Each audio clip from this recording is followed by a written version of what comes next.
Hello दोस्तों, आज आप सुनेंगे ब्राह्मण और 3 ठग की कहानी। एक दिन सवेरे सवेरे एक ब्राह्मण सुनसान रास्ते जा रहा था।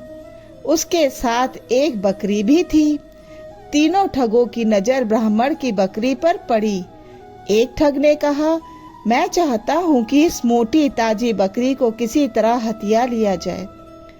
दूसरे ठग ने कहा, चलो हम बकरी छीन कर भाग चले, यह मोटू ब्राह्मण हमारा कुछ नहीं बिगाड़ पाएगा। तीसरे ठग ने कहा, नहीं, बकरी छीन कर भागने की कोई जरूरत नहीं है, मैंने एक अच्छी तरकीब सोच ली है। फिर उसने वह तरकीब अपने साथियों को बताई। दोनों ठगों ने अपने साथी की योजना सुनी तो वे खुशी से उछल पड़े। उन्होंने उसी तरकीब से ब्राह्मण की बकरी ले लेने का निश्चय किया। योजना के अनुसार एक ठग ने ब्राह्मण से जाकर कहा, पंडित जी प्रणाम, आपका कुत्ता तो बहुत अच्छा है, क्या यह शिकारी कुत्ता है? ब्राह्मण को यह सुनकर बहुत गुस्सा आया। उसने कहा, अरे बेवकूफ, चल दूर हट, कितने शर्म की बात है कि तू बकरी को कुत्ता कहता है। क्या आपके इस कुत्ते को मैं बकरी कहूँ तो आप मुझे बुद्धिमान मानेंगे? हा हा हा हा। हंसता हुआ वह ठग चला गया। थोड़ी देर बाद दूसरा ठग ब्राह्मण के पास आया।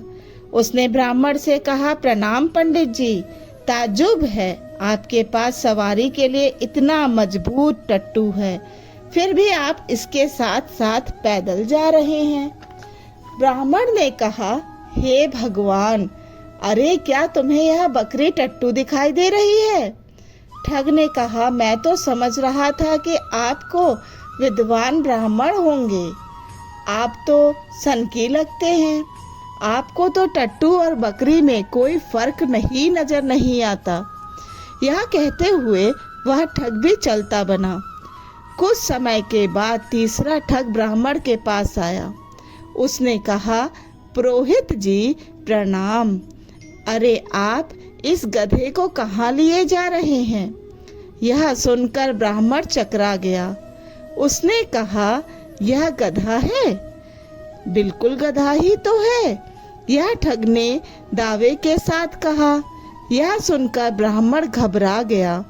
उसे लगा कि उसकी बकरी वास्तव में कोई पिशाचनी है। वह समय समय पर अपना रूप बदलती रहती है।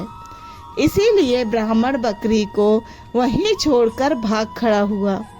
यह देखकर तीनों ठग बहुत खुश हुए।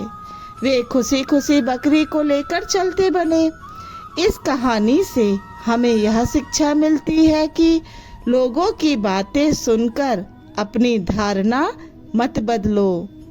धन्यवाद।